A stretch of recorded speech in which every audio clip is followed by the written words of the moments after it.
학교에 다니는 목적이 뭐죠? 뭔가를 배우기 위해서죠. 어떤 사람이 학교를 3년 동안 다녔어요. 그런데 아는 게 없어요. 왜 그런 거 아니? 이 사람은 학교에 가긴 갔는데 수업을 받지 않고 도서관에서 읽고 싶은 책을 읽고 운동장에서 뛰어놀고 싶은 대로 뛰어놀고 그렇게 했습니다. 그렇다면 이 사람은 왜 학교를 다닌 걸까요? 누구나 학교를 다닐 수는 있죠. 그러나 누구나 학생이 될 수는 없습니다. 마찬가지죠. 성당에 다닌다고 할지라도 하나님을 만나지 않으면, 하나님을 알지 못하면 아무 의미 없다는 거죠. 하나님께 뭔가를 청하고 받는 것도 중요하지만 신앙은 관계입니다. 하나님은 알면 알수록 하나님께 많은 것을 받을 수밖에 없고요. 이미 받았다는 것을 알 수밖에 없다는 겁니다. 하나님 안에 온전히 머무는 사람, 하나님께 모든 것을 맡기고 듣는 마음으로 살아가는 사람은 돈이 별로 없어도 행복해요. 별로 알지 못해도 평화를 누릴 수 있다는 겁니다. 그러나 한 가지는 알죠. 하나님 안에 머물러야 되겠다. 하나님께 나에게 무엇을 바라시는지 듣는 마음으로 살아간다는 거죠. 듣는 마음이 있는 사람은 겸손할 수밖에 없어요. 듣는 마음이 있는 사람은 순명할 수밖에 없다는 겁니다. 외우지 않아도 삶 안에서 하나님을 느끼기 때문에 매 순간순간 맡기는 것을 잘한다. 그래서 신앙이라는 것은 하나님과 함께하면서 듣고 맡기는 겁니다. 무엇을 듣고 무엇을 맡겨요? 하나님의 말씀을 듣고 내 생각과 감정과 말과 행동을 하나님께 맡기는 거죠. 얼마만큼? 할 수 있는 만큼, 또 얼마만큼? 보이는 만큼. 뜬구름 잡기가 되면 안 됩니다. 신앙이라는 것은 배워야 돼요. 배우고 삶으로 실천하고 따라야 됩니다. 그럴 때 체험이 주어지고 신앙은 더 깊어지고 믿음이 깊어지면 뭐가 커질까요? 기적은 하느님께로부터 오는데 그것을 가능하게 하는 것은 우리들의 믿음이다. 즉 듣고 따르고 체험하면서 믿음이 커지면 하느님의 기적도 커질 수밖에 없다는 거죠. 그런데 청하기만 하고 하느님의 말씀을 듣지도 않고 따르지도 않으니까 믿음이 커지지 않고 믿음이 안 크니까 기적도 커지지 않는 겁니다. 하느님 왜 안 주십니까? 저를 사랑하신다면서요. 하느님께서는 말씀하십니다. 그래, 나도 주고 싶어. 네가 받질 않잖아. 아무리 비가 많이 쏟아져도 대야를 뒤집어 놓으면 빗물을 받을 수 없죠. 신앙이라는 것은 하나님을 향해서 쏟아지는 은총을 받기 위해서 대야를 제대로 놓는 겁니다. 뒤집어 놓고 왜 물이 안 차냐고 말하면 그것은 자신의 탓이라는 거죠. 그래서 하느님께 왜 못 받았나 라고 생각하기 전에, 불평하기 전에 나는 받을 자격이 되는가, 이것을 먼저 봐야 합니다. 가장 안타까운 것이 신앙생활 몇십 년 했음에도 불구하고 상처만 남았다, 분노만 남았다, 우울함만 남았다. 성당 가면 사람들이 다 천사가 아니고 악마다 라고 말해요. 참 안타깝죠. 얼마나 힘들면 그런 이야기를 할까요? 그런데 본인도 신자지 않습니까? 성당엔 다른 사람만 있는 게 아니라 그 사람도 있었다는 거죠. 물론 사람들과 함께하면서 상처받을 수 있어요. 그러나 하느님 안에 머무는 사람은 상처가 없는 사람이 아니라 상처가 치유되는 사람이에요. 삶이 힘들어도 하느님께로부터 힘을 받는 사람이라는 거죠. 그런데 상처만 받고 치유받지 못하니까, 그래서 생각을 바꿔야 됩니다. 다른 사람들 보러 성당에 오는 것이 아니라 하느님을 보러 성당에 온다는 거죠. 대부분의 경우에 상처받는 이유는 하느님을 바라보지 않거나 바라보지 못하기 때문입니다. 그래서 하느님을 바라보는 사람은 하느님을 삶의 첫 자리에 두고 그분의 뜻대로 살아가는 거다. 성당에 와서도 거룩해져야 되는데 거룩하질 않아요. 그러니까 문제가 발생하는 겁니다. 거룩하다는 건 뭐죠? 학생이 학교에 가서 뭔가를 배워야 하듯이 우리도 성당에 오면 하느님을 만나야 한다는 거죠.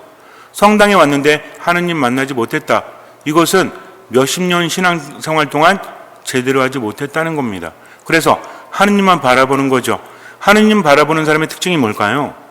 하느님 바라보는 사람에게 봉사가 중요한 것이 아니라 미사가 중요한 겁니다. 미사 안에 온전히 머물면 제대로 봉사할 수밖에 없다는 거죠. 문제는 뭐냐면 미사 안에 온전히 머물지 못하니까 듣지도 않고 순명하지도 않고 겸손하지도 않으니까 오히려 봉사가 아니라 망치고 있다는 거죠. 뭐가 없어요? 사랑이 없어요. 기쁨이 없어요. 평화가 없어요. 그러니 어때? 힘들어 죽겠으니까 억지로 봉사를 하는 겁니다. 이런 봉사가 의미가 있을까요? 별 의미가 없죠. 봉사는 어떻게 해야 돼요? 기쁘게 해야 합니다. 하느님께 모든 공을 돌릴 수 있다는 것을 즐거워하면서 해야 한다는 거죠. 근데 우리는 신앙생활 하면서 가장 중요한 것을 자꾸만 까먹는 것 같아요. 세상이 그렇다 보니까. 하느님 믿는데 왜 안 주십니까? 하느님 믿는데 왜 힘드나요? 이런 얘기하죠.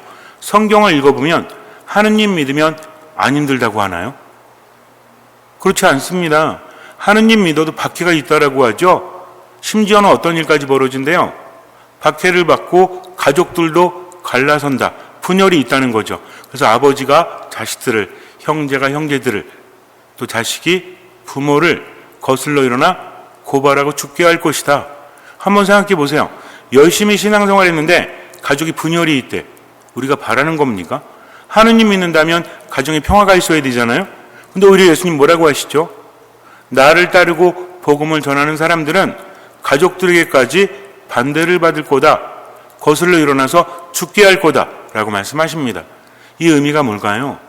하느님을 따르기 위해서는 우리가 많은 환난을 겪을 수밖에 없다. 그러나 중요한 것은 환난 중에 있으면서도 그 사람은 어떻게 살아간다? 기쁘게 살아간다는 거죠. 그 사람은 기도하면서 감사하며 살아갈 수 있다는 겁니다. 즉 하느님은 내 삶의 어려움을 없애주시는 분이 아니라 그것을 이겨낼 수 있는 힘을 주신다. 그리고 우리에게 평화와 기쁨을 주신다. 그러니 믿고 따르면 된다. 내가 선택하는 게 아닙니다. 내가 선택해서 하느님 요거는 제가 하고요, 요건 안 할게요. 그게 아니라 하느님께서 내가 하라고 하시는 것을 내가 하는 겁니다. 그래서 우리는 어떤 십자가를 지죠? 나의 십자가를 지는 겁니다. 그런데 중요한 게 있죠. 나의 십자가를 지고 그냥 가는 게 아니라 예수님을 따라가는 거다. 그러니까 누구의 멍에를 매는 거예요? 예수님의 멍에를 매는 겁니다. 이거 구분하셔야 돼요. 십자가는 누구의 십자가? 나의 십자가. 멍에는 누구의 멍에? 예수님의 멍에. 무슨 얘기입니까? 그분의 말씀을 듣고 그 말씀을 배우고 따른다는 거죠. 이게 안 되면 아무리 하느님께 바래도 많은 것을 받지 못해요. 하느님은 청하기도 전에 이미 알고 계시니까 내가 먼저 변화될 수 있도록 어떻게 듣고 바뀌는 겁니다. 그러면 환난이 와도 이겨낼 힘을 주신다는 거죠. 예수님 말씀하십니다. 어떻게 말할까? 걱정하지 마라. 이스라엘 사람들에게 있어서 환난이라는 것은 두 가지로 나눠볼 수 있는데 일단은 박해를 받아요. 다른 민족 사람이나 나라의 박해를 받습니다. 익숙하죠? 구약의 역사를 보면 탈출기, 이집트에서 억압된 삶을 살지 않습니까? 그 다음에 광야 생활을 길게 한 다음에 정착하면서 왕정 시대를 거치죠. 그러면서도 이민족들의 침범을 받아야 안 받아요? 받습니다. 때론 나라가 완전히 망해가지고 유배를 떠나지 않아요? 다시 돌아옵니다. 그러니까 이스라엘 사람들은 끊임없이 환난을 겪었다는 거죠. 그래서 이런 말에 익숙해요. 박해를 받는다는 것에. 근데 우리는 별로 익숙하지 않죠. 역사 안에서 여러 가지 일이 있었지만 지금 편안하게 살다 보니까 하느님 믿으면 걱정도 없고 두려움도 없고 괴로운 일도 없다 이렇게 생각할 수 있다는 겁니다. 아닙니다. 인생은 어차피 힘들어요. 그러나 중요한 것은 방향성이 어디냐 하는 거죠. 힘들어도 이겨낼 힘이 있다면 괜찮은 거 아닙니까? 하지만 안 힘들어도 이겨낼 힘이 없다면 그거는 정말 난감하고 답이 없는 것이 아닙니까? 그래서 하느님께 환난을 없애달라 말하지 말고 그 환난을 통해서 내가 이겨낼 수 있는 인내를 달라고, 그리고 인내를 통해서 수양될 수 있도록, 수양이 된 상태에서는 뭘 갖죠? 희망을 갖습니다. 똑같은 환난이라고 할지라도 우리는 하느님을 믿기 때문에 이 환난조차도 자랑거리로 여긴다는 겁니다. 무슨 얘기냐면 내가 잘못해서 오는 환난이 아니라 하느님을 따르기 위해서 오는 환난이라는 게 있죠. 있지 않습니까? 하느님의 뜻대로 봉사하고 미사 열심히 하고 기도 열심히 하니까 주변에서 나를 괴롭힐 때도 있죠. 분명히 있습니다. 하느님의 뜻대로 살아가려고 하니까 나를 가만두지 않아요. 이런 환난은 내가 인내할 수 있는 환난이다. 왜? 하느님을 바라보기 때문에. 이때도 중요한 게 뭐죠? 듣는 마음이에요. 내 뜻이 아니라 하느님의 뜻대로 우리는 수시로 묵상해야 됩니다. 지금 내가 화가 났네? 이거 내 뜻인가? 화를 내도 되는 건가? 주님, 제가 화내도 되겠습니까? 하면서 기도하면 그 순간에 하느님이 말씀하시죠. 우울합니다. 그럴 때도 주변의 우울한 상황을 보는 것이 아니라 하느님을 바라보는 거죠. 이게 쉽지 않습니다. 자꾸 해야 돼요. 우울할 수밖에 없지만 하느님, 저 우울해요. 어떻게 해야 됩니까? 하면서 성호를 걷는 순간에 기적이 일어난다는 거죠. 그런데 하느님을 알지 못하면 그런 기적은 크게 일어나지 않아요. 그래서 무엇을 중심으로? 미사를 중심으로, 말씀을 중심으로, 기도를 중심으로 살아가야 합니다. 여태까지 그렇게 하지 않았다면 이제부터라도 그렇게 해야 돼요. 여태까지도 중심이 없었던 거지. 미사를 중요하게 여겼잖아요? 아니에요? 그랬죠? 말씀을 중요하게 여겼죠? 기도를 중요하게 여겼죠. 근데 이제는 알고 하자는 겁니다. 성당에 왜 나오는지, 학교에 왜 가는지 모르면 공부하지 않아요. 성당에 왜 가는지 모르면 믿음이 커지지 않는다는 거죠. 성당에 왜 와요? 하느님 만나러. 그럼 어디서 하느님 만날 수 있죠? 미사, 말씀, 기도 안에서. 그러면 하느님 말씀이 들립니다. 봉사가 즐거워져요. 봉사하면 상처 받아요, 안 받아요? 받긴 하지. 그러나 치유가 됩니다. 이런 사람의 특징이 뭔지 아세요? 온유해요. 말로 사람을 살려요. 근데 그렇지 않으면 그 안에 하느님이 안 계시니까 두렵고 불안하고 화가 나고, 그러다 보니까 봉사는 하는데 늘 어때? 그만둬야 되겠어. 뭐만 있으면 아유 안 해, 힘들어. 그러면서 봉사하고 나서 공치사 하는 거죠. 내가 이 정도까지 했는데 그럼 됩니까 안 됩니까? 안 됩니다. 왜? 하느님을 보고 그렇게 하는 거지 인간을 보고 그렇게 하는 게 아니니까. 근데 하느님 안에 머무는 사람은 때로는 자존심이 상해도, 때로는 아픔이 있어도 하느님 때문에 인내하는 거죠. 인내하다 보니까 뭐가 생겨? 환난이 인내를 거쳐서, 환난은 인내를 자아내고, 환난은 인내를 자아내고, 인내는 또 환난을 자아내요? 그럼 안 되지. 환난은 인내를 자아내고 그 인내는 수양을 자아냅니다. 수양이 뭐라고 그랬죠? 수양이라는 것은 연단되는 겁니다. 불순물이 사라지고 순도가 높아진다는 거죠. 그러니까 그런 순수한 상태에서는 하나님에 대한 희망을 가질 수 있다는 겁니다. 이 희망은 우리를 부끄럽게 하지 않는 거죠. 그러니까 우리는 뭘 해야 되겠다? 하느님께서 우리에게 주신 희망을 갖기 위해서 인내해야 하는 거다. 이 인내는 무엇이다? 하느님의 말씀을 듣고 그 말씀대로 살아가는 거죠. 그러면 수양이 되어진다는 겁니다. 하지만 하느님을 바라보지 않고 주변만 바라보면 환난 안에서 인내가 생겨나지 않아요. 망가집니다. 몸도 망가지고 마음도 망가진다는 거죠. 그래서 뭐가 중요하다? 방향성이 중요하다. 이 순간 누구의 뜻대로? 하느님의 뜻대로 무엇을, 생각을, 감정을, 말과 행동을, 그러면서 자꾸 들으셔야 돼요. 듣고 실천하셔야 됩니다. 성당에 와서도 습관이 있어. 여태까지 앉아가지고 안 듣고 그냥 뭐 되는 거예요? 집중하지 않고 몰입하지 않고 매몰되어지는 거지. 성당에는 왔어. 성당에 맨날 다니는 게 좋은 걸까요? 안 좋은 걸까요? 좋을 수도 있고 안 좋을 수도 있지. 성당에 들어오면서 아무 생각이 없어. 오늘 독서가 뭔지도 모르고 복음이 뭔지도 모르고 강론은 귀에 안 들어오고 가만히 앉아있는 거죠. 그러니까 이거는 내가 뭔가를 하고 있는 것 같지만 이게 더 위험한 겁니다. 왜? 스스로 하고 있다라고 착각을 하고 있으니까. 뭐가 없는 거예요? 듣는 마음이 없으니까. 그러니까 어떻습니까? 말씀이 뿌리내리지 못하죠. 하느님의 말씀이 우리 안에 들어올 때 말씀을 깊게 받아들이는 사람과 그렇지 않은 사람의 차이를 예수님께서는 어떤 비유로 말씀하시죠? 어떤 씨는 길바닥에 떨어졌다. 어떤 씨는 돌밭에 떨어졌다. 어떤 씨는 가시덤불에 떨어졌다. 어떤 씨는 좋은 땅에 떨어졌다. 아직도 헷갈려. 이걸 외우려고 되는 게 아닙니다. 묵상을 해야 되는 거죠. 걱정하지 마세요. 앞으로 되게 만들어 드릴 테니까. 여러분들 어떻게 하시면 돼요? 듣고 따라오시면 돼. 아셨죠? 자꾸 생각하세요. 나중에 까먹더라도 지금 집중하고 몰입하면 성장을 하게 되는 겁니다. 제가 가끔 우리 전 총회장님한테 질문할 건데, 운동 전문가시니까. 운동도 그렇잖아요? 그냥 하는 거 아닙니까? 그럼 나중에 어때요? 하게 되는 거죠. 운동하면서 내가 이거 몇 번 한다고 나중에 될까? 고민해본 적 의미는 없어요. 어떻게 하면 돼? 코치가 하라고 하면 돼요. 쉬라고 하면 쉬면 됩니다. 그럼 나중에 훌륭한 선수가 된 거지. 생각만 해. 내가 이거 하는데 우리 코치가 정말 제대로 가르치는 걸까? 이런 사람은 실행하지 않아요. 그러면 이런 사람은 성장할 수 없다는 거죠. 신앙은 뭡니까? 듣고 따르는 거다. 언제? 지금 여기에서. 얼마만큼? 할 수 있는 만큼, 또 얼마만큼? 보이는 만큼. 그러니까 여러분들은 미사 말씀 기도 안에 온전히 머물면서 들었으면 따르면 되고, 뭘 자주 구어라? 성호를 자주 구어라. 이거 자주 하시면 돼요. 생각이나 감정을 맡기는 게 쉽지 않거든요. 근데 순간 우울할 때, 화가 날 때, 무기력할 때 성부와 성자와 성령의 이름으로 아멘. 주님, 제 분노를, 우울을 당신께 드립니다. 이렇게 하잖아요. 미사 때 들리는 게 달라. 하느님은 우리에게 분명히 복을 주십니다. 희망을 주십니다. 근데 무조건 다 주진 않으세요. 우리에게 요구를 하신다는 거죠. 이게 믿음입니다. 믿음이 있기 때문에 기적이 일어나는 거죠. 그러나 근본적으로는 하느님이 우리에게 주려고 하시기 때문에 기적이 일어나는 거죠. 가끔 여러분에게 이런 말씀을 드립니다. 어떤 비유냐면 아이가 엄마 아빠한테 엄마 아빠 나 뭐 좀 사줘요? 그러면 사줘요 안 사줘요?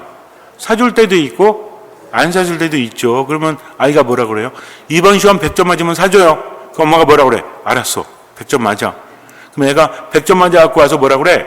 100점 맞았잖아요. 자전거 사주세요. 그럼 엄마 아빠는 기쁘게 사주지 않습니까? 근데 옆집 애가 와서 아줌마 아저씨 저 100점 맞았어요. 자전거 사주세요. 사줍니까? 안 사주지. 왜? 아니 100점 맞았는데 근본적인 차이가 뭔지 아세요? 내 아이와 다른 집 아이는 다르다는 거죠. 100점을 맞았기 때문에 사주는 게 아니라 내 아이이기 때문입니다. 근데 애는 어떻게 생각해? 내가 100점 맞았기 때문에 사주셨다라고 하지만 기본적인 조건은 내 아빠, 엄마이기 때문입니다. 하나님도 마찬가지예요. 내가 잘했기 때문에 복을 주시는 게 아니라 주려고 하신다는 거죠. 그러나 하나님께는 요구를 하시죠. 내가 성장해야 되기 때문에 뭘 보십니까? 믿음을 보신다. 그럼 믿음이 뭐예요? 믿음이 뭐죠? 믿음은 들음에서 오고 들음은 그리스도의 말씀으로 이루어져 있다. 여러 가지로 말해줄 수 있지만 믿음은 나의 심장을 하느님께 드린다. 이게 믿는다라는 라틴어 뜻입니다. 그레도는 내가 믿는다. 그레데레는 믿는다라는 뜻이에요. 그러니까 믿는다는 건 내 심장을 하느님께 드리는 거지. 뭡니까? 신뢰하는 겁니다. 하느님, 저요 당신 말씀 듣고 따를게요. 그러니까 알아서 주십시오. 이게 진짜 신앙이에요. 그렇다고 해서 청원기도 하지 말라는 게 아니라 청원기도도 하지만 듣고 따르는 거죠. 그냥 하느님께 기도만 하고 아무것도 하지 않는 거 아닙니다. 그래서 듣고 따르는 사람의 특징이 뭐냐면 겸손합니다. 또 순명합니다. 자기 뜻이 아니라 하느님의 뜻대로 온유합니다. 사람을 살리는 거죠. 근데 안타까운 게 뭔지 아세요? 본인만 몰라. 겸손하지 않은 걸 본인만 몰라. 순명하지 않는 걸 본인만 몰라. 미치겠는 거지. 옆 사람들 답답해 죽는 거죠. 그죠? 그러니까 본인이 아는 거, 이게 진짜 겸손이에요. 그러고서 어떻게 해야 돼? 나를 돌아봐야 합니다. 그래서 나를 돌아보고 하느님의 말씀을 듣고 따르고 이것만 잘해도 된다는 겁니다. 그래서 때로는 환난이 와도 어려움이 와도 왜 이런 게 오나 이게 아니라 하느님 저 어떻게 해야 됩니까 하면서 듣는 마음으로 최선을 다할 때 나머지는 주님께서 채워주신다. 잊지 마세요. 내가 100점 맞았기 때문에 아빠 엄마가 자전거 사준 게 아닙니다. 내 아빠 엄마이기 때문이죠. 환난은 어차피 와요. 근데 그 가운데 무엇을 하느냐, 이게 중요한 겁니다. 우리는 환난 가운데서 어떻게 할까요? 예수님 말씀하십니다. 내가 너희를 보내는 것이 양을 이리 때 보내는 것과 같다. 걱정이 많으신 거죠. 그럼 양이 이리 때 가운데 가면 어떻게 돼요? 양이 양떼 가운데 이리가 있는 게 아니야. 이리 때 가운데 양이 있는 거죠. 얘는 사망 확률 100%예요. 근데 중요한 것은 죽지 않습니다. 왜? 하느님께서 함께 하시기 때문이죠. 그분은 어떤 분이시죠? 나보다 더 잘하시고 나를 나보다 더 사랑하시는 분이시다. 그래서 걱정하지 마라. 때가 되면 성령께서 말씀하실 거다. 성령께서 이끌어 주실 거다. 이겁니다. 근데 여긴 조건이 있죠? 어떤 조건이 있어요? 하느님이 때가 되면 이끌어 주시는데 내가 그분을 믿어야 되는데 이 믿음이 뭐냐 이거예요. 그분의 말씀을 듣고 따르는 겁니다. 예수님 뭐라고 하십니까? 두 가지를 말씀하시는데 모처럼 순박하고 모처럼 슬기로워라 라고 말씀을 하세요. 이게 우리가 해야 될 겁니다. 때가 되면 하느님께서 모든 걸 해주시지만 내가 맡기는 게 있죠. 나는 이제 양들을 이리떼 가운데로 보내는 것처럼 너희를 보낸다 하면서 너희들은 이것만 해라. 나머지는 내가 해줄게. 뭡니까? 뱀처럼 슬기롭고 비둘기처럼 순박하게 되어라. 이 말씀을 묵상하면요, 신앙 안에서 뿐만 아니라 일상적인 삶 안에서도 많은 것을 얻어요. 그리고 많은 것을 지킵니다. 우리 보통 그런 말 하죠. 절간에 가서도 눈치가 빠르면 뭘 얻어먹는다? 고기예요? 새우젓이에요? 지역마다 다른가? 어쨌든 이게 뭡니까? 그만큼 지혜로워 한다는 건데, 우리가 환난이 어쩔 수 없지만 이 환난이 작아질 수 있고 클 수도 있어요. 근데 때로는 내 성질 때문에, 내 감정 때문에 대처하지 못하니까 어떻게 됩니까? 그러니까 오히려 환난을 크게 만든다는 거죠. 이건 안 돼요. 그래서 내게 닥치는 환난을 작게 만들기 위해서는 어떻게 해야 된다? 주님께 맡기면서 두 가지. 하나는 뭐다? 뱀처럼 슬기롭고 비둘기처럼 순박하게 되어라. 원래 뱀이라는 것은 성경에서 안 좋게 나와요. 왜? 사탄으로 나오잖아요. 인간을 유혹해서 인간을 망치는 것. 그 뱀이라는 존재는 독을 가지고 있죠. 물어가지고 죽이지 않습니까? 근데 뱀의 파라독스라고 하는데, 뱀은 이런 의미를 가지고 있으면서도 반대로 어떤 의미가 있냐면 슬기롭다, 지혜롭다. 왜 그런지 아세요? 뱀이 왜 지혜롭죠? 뱀이 잘하는 게 뭐예요? 도망가는 거. 구렁이 담 넘어가듯이. 뱀을 만든 적 있으십니까? 저 뱀 만난 적이 있어요. 산에 갔다가 등산할 때 뱀을 자주 만나. 그래서 뭘 가져가냐면 스틱, 지팡이, 그리고 강아지랑 같이 가요. 저는 못 봐도 강아지는 보거든요. 뱀 나타나면 막 짖어요. 저는 못 봤는데. 그래서 지난번에도 한번 가는데 살모사가 앞에 딱 있는 겁니다. 전 못 봤거든요. 이거 음악 듣고 가냐고. 큰일 날 뻔했지. 걔가 짖는 거. 왜 짖어? 그거 봤더니 살모사가 있어. 저는 스틱을 들고 살모사도 머리를 쳐들고 서로 경기하고 있는 거죠. 그러다가 얘가 갑자기 슬그머니 하더니 옆에 숲을 속으로 사라지더라고요. 저 그때 알았어요. 야, 이게 슬기로운 거구나. 이게 지혜로운 거구나. 뭡니까? 피해갈 줄 안다는 거죠. 지혜롭다는 거는 분별하는 겁니다. 괜히 말 한마디 잘못해가지고, 그런 경우 있잖아요. 집에서도 말 한마디 잘못해가지고 부부싸움 5분이면 될걸? 한 4시간 싸우잖아. 진 다 빼고 나중에 왜 그랬을까 후회하면서도 어때요? 내 안에 또 다른 내가 있어가지고 안 해도 될 말을 자꾸 하고 해야 될 말을 안 하죠. 뭐 때문입니까? 자존심 때문이에요. 이거를 버리지 않으면 나중에 후회하죠. 더 미치겠는 건 뭔지 아세요? 후회하면서 또 해. 이게 참 어리석죠. 나를 버리지 않으면. 정말 나를 버려야 됩니다. 근데 안타까운 건 뭐야? 본인만 몰라. 이게 정말 안타까운 거죠. 어쨌든 뱀은 뭐 할 줄 안다? 피해갈 줄 안다는 거죠. 그래서 이것이 분별하는 마음이에요. 솔로몬이 하나님께 뭘 청했죠? 지혜를 청했죠. 근데 어떤 마음? 듣는 마음을 청해요. 듣는 마음이 분별하는 겁니다. 해야 될 것과 하지 말아야 될 것을. 그래서 순간순간 자꾸 성호를 그으면서 듣는 마음을 청해라. 느낌적인 느낌 있잖아요. 이거 아닌 것 같은데? 그럴 때는 성호를 그으면 마음이 차분해지고 하나님의 말씀이 들리니까 우리는 분별을 가질 수 있다는 거죠. 그래서 이런 사람들은 지혜로워요. 또 하나 뭡니까? 비둘기처럼 순박하게 되어라. 이 순박이 뭐죠? 뱀은 피해갈 줄 아는데 비둘기는 자꾸 다가오죠? 우리 동네는 비둘기 없나? 맹꽁이 소리 많이 들리는데 비둘기 소리는 잘 안 아, 지난번에 들었구나. 비둘기 소리가 비둘기는요 자꾸 와. 먹을 거 주면 계속 오잖아요. 그죠? 다른 새만큼 경계가 없는 것 같아요. 이게 순박한 겁니다. 또 비둘기는요 일부 일처제요. 비둘기가 우리가 볼 때는 별거 아닌 것 같지만 비둘기는요 늑대처럼 평생 한 배우자만을 사랑한다고 합니다. 뭘로 사랑하는지 모르겠는데 어쨌든 그렇기 때문에 이게 뭐다? 순수하다. 순도가 높다는 거죠. 우리가 비둘기처럼 순박하려면 누구에게? 하느님께. 어제도 그런 말씀 드렸지만 순수함과 순진함을 우리가 구분해야 된다고 그랬죠. 같이 쓰긴 하지만 순진한 건 뭐야? 이리 물들고 저리 물들고 그런 겁니다. 순수한 건 뭐죠? 딴 게 침범할 수 없는 순도가 높다. 누구를 향한? 하느님을 향한. 때로는 불평할 수도 있고 때로는 왜 이렇습니까? 하도 되지만 그러나 끝내는 하느님 따르는 거지. 이게 뭡니까? 이게 비둘기처럼 순박한 거죠. 그러면 우리가 삶을 살아갈 때 어떤 게 분별이 있고 어떤 게 순박해야 돼요? 성당에 올 때 하느님만 바라보면서 듣는 마음으로 기본적이고, 두 번째는 하느님 대할 때도 사람들 대할 때도 뭡니까? 뭐가 비둘기처럼? 뭐가 뱀처럼? 자, 머리는 뱀처럼, 가슴은 비둘기처럼. 거꾸로 되면 안 돼.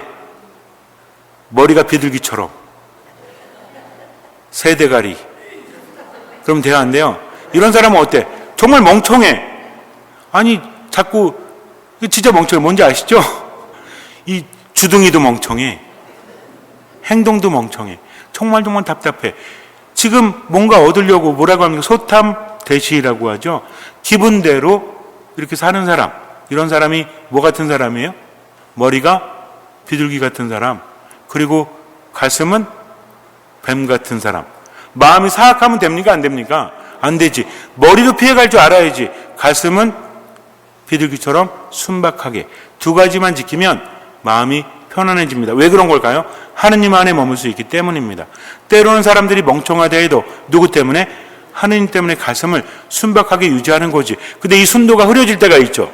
뭘로? 우리가 하느님 향한 순박한 마음이 있잖아. 이게 흐려질 때가 있죠. 언제 그래?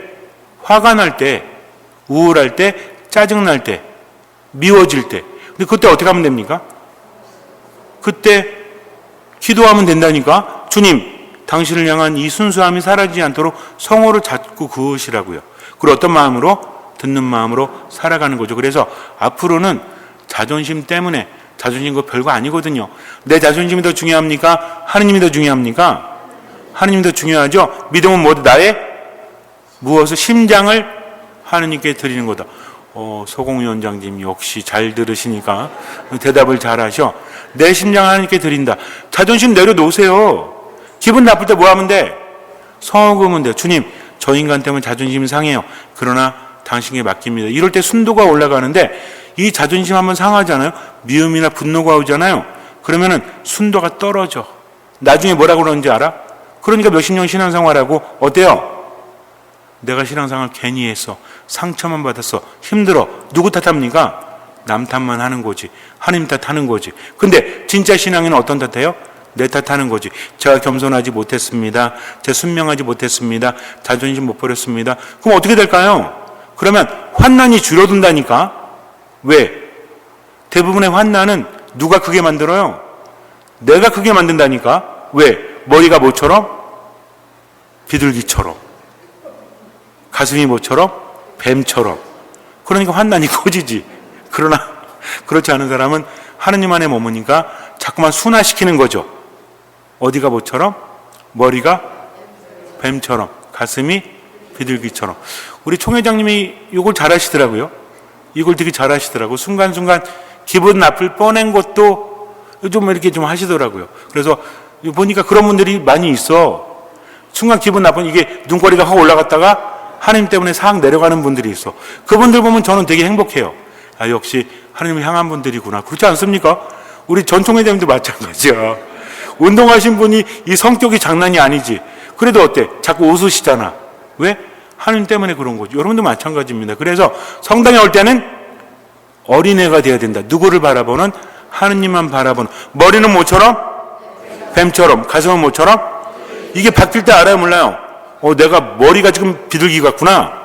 가슴이 뱀 같고. 그럴 때 어떻게 돼? 바꿔줘야지. 뭘 그으면서? 성호를 그으면서. 그럼 뭐가 생깁니까? 인내가 생겨요. 인내가 생기면 뭐가 오죠? 구원이 온다는 겁니다. 오늘 예수님 말씀하시잖아요. 인내로 구원을 얻는다고. 그래서 환난이 올 때 이 환난을 줄이는 방법은 뭐다? 듣는 마음으로. 머리는 뭐처럼? 뱀처럼. 가슴은 비둘기처럼. 나머지는 맡긴다. 그러면은 어느 때 이게 가능한지 아세요? 인간은 불안할 때 이게 안 돼요. 우리 왜 화나는지 아세요? 불안하니까 그래. 왜 우울한지 아세요? 불안하기 때문입니다. 누구를 보고? 하느님 보고. 하느님이 계시기 때문에 우리는 환난조차도 이겨낼 수 있는 겁니다. 그래서 뭐 한다? 맡긴다. 오늘 잊지 마세요. 머리는 뱀처럼, 가슴은 비둘기처럼. 왜? 하느님께서 우리와 함께 하시니까 감당하기 힘든 것은 하느님께 맡기고 따른다. 얼마만큼? 할 수 있는 만큼, 또 얼마만큼? 보이는 만큼. 잠시 눈을 감으세요. 마태오가 전한 거룩한 복음입니다. 그때 예수님께서 사도들에게 말씀하셨다. 나는 이제 양들을 이리떼 가운데로 보내는 것처럼 너희를 보낸다. 그러므로 뱀처럼 슬기롭고 비둘기처럼 순박하게 되어라. 사람들을 조심하여라. 그들이 너희를 의회에 넘기고 회당에서 채찍질할 것이다. 또 너희는 나 때문에 총독들과 임금들 앞에 끌려가 그들과 다른 민족들에게 증언할 것이다. 사람들이 너희를 넘길 때 어떻게 말할까, 무엇을 말할까 걱정하지 마라. 너희가 무엇을 말해야 할지 그때 너희에게 일러주실 것이다. 사실 말하는 이는 너희가 아니라 너희 안에서 말씀하시는 아버지의 영이시다. 형제가 형제를 넘겨 죽게 하고 아버지가 자식을 그렇게 하며 자식들도 부모를 거슬러 일어나 죽게 할 것이다. 그리고 너희는 내 이름 때문에 모든 사람에게 미움을 받을 것이다. 그러나 끝까지 견디는 이는 구원을 받을 것이다. 어떤 거울에서 너희를 박해하거든 다른 거울로 피하여라. 내가 진실로 너희에게 말한다. 너희가 이스라엘의 거울들을 다 돌기 전에 사람의 아들이 올 것이다. 우리는 말합니다. 하느님 믿는데 왜 힘드냐고. 근데요, 사실 환난을 키우는 것은 하느님이 그렇게 주신 게 아니라 내가 그렇게 만드는 겁니다. 말 잘못해서, 행동 잘못해서, 자존심 버리지 않아서 뻔히 알면서도 반복하는 거. 한두 번은 그럴 수 있죠. 근데 뻔히 반복되는 건 문제 아닙니까? 하느님 때문에 자존심도 내려놔야 합니다. 순간순간 감정에 매몰되지 말고요. 머리는 뱀처럼, 가슴은 비둘기처럼 하느님께 온전히 맡기고 미사 말씀 기도 안에 머무세요. 하느님의 뜻대로 할 수 있는 만큼, 보이는 만큼 최선을 다하고 나머지는 무조건 맡기십시오. 주님께서는 그 믿음을 보시고 우리 삶에 놀라운 기적을 일으켜 주실 것입니다. 아멘.